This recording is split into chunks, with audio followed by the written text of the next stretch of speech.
Hello boys and girls. So today we're going to be finishing up our caterpillars. So yesterday we wrote our names on them and glued our circles together. So today we need to add our antennas and legs. So we're going to count those together. So the first thing we need 2 antennae for our caterpillar's head.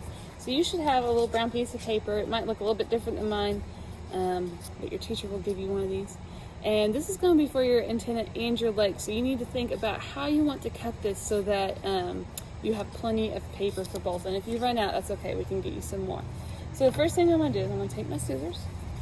I'm going to cut out 2 strips.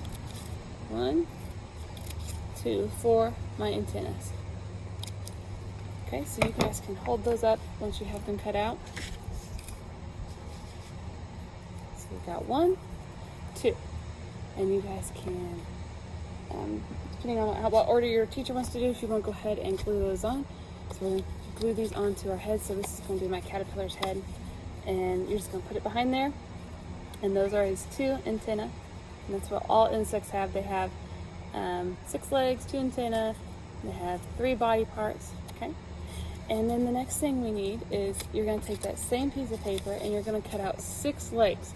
Now you can make them look like little, you can have them look like just little rectangles if you want, like this.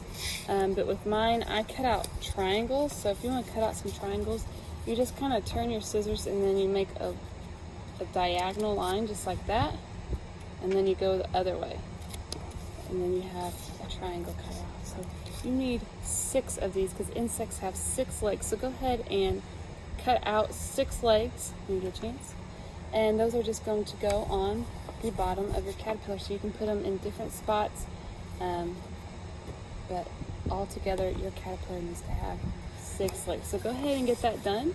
And then our next activity will let our caterpillars dry and we will be working with numbers and writing numbers. Okay, so I'll give everybody a chance to get that done and then we will go to our next activity.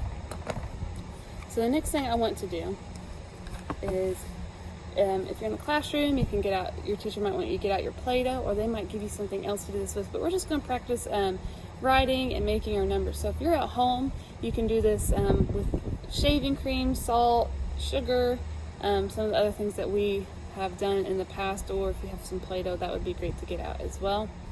We're just going to use this to build our numbers. So if I was to ask you to build the number 1, the easiest thing to do is to just roll this Play-Doh up in our hand and we could just lay it out. But the number 1's easy because it's just a straight line, right? But we can use this same thing. If I said make the number 2, then we can bend the top and we can kind of bend the bottom as well. And now I have the number 2, right? Hopefully that's turned the right way. If it's not, I can turn it this way. Not sure which way is backwards. But now I got the number 2, okay? And then you can just straighten it back out and then I might say make it the number 3. So we're going to make our 2 little loops here. You might need to get a little more Play-Doh. Stretch that out a bit, and now I have a number 3, just like that. Okay, so you can practice those on your own, or if your teacher wants to shout out a number and you practice those numbers, we can even make some shapes with them. So maybe we make some circles and some squares, and then we can do some sorting. It all depends on how much time we have left after you guys have made your caterpillars, but it's just a little fun activity to end our week. So hope you guys have fun.